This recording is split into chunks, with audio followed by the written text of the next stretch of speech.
मन्दस्मितं मृगमदोज्ज्वलपालदेशम् प्रातर्भजामि ललिता भुजकल्पवल्लीं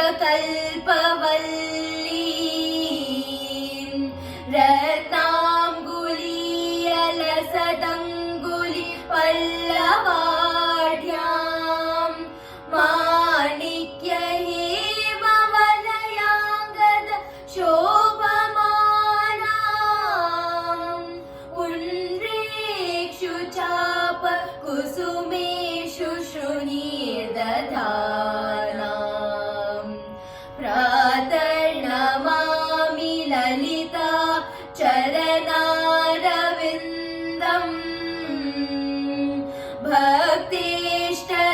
भक्तेष्टदाननिरतं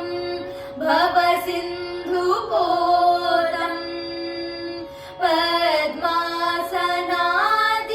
पद्मासनादिसुरनायक पूजनीयम्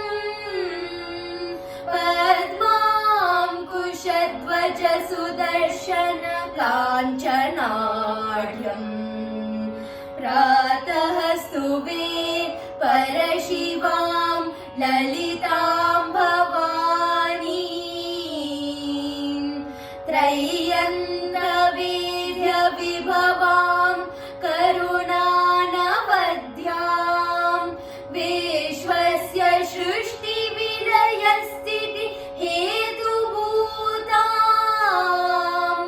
विद्येश्वरी निगमवाङ्मनसातिदूरां प्रातर्वदामि ललिते तव पुण्य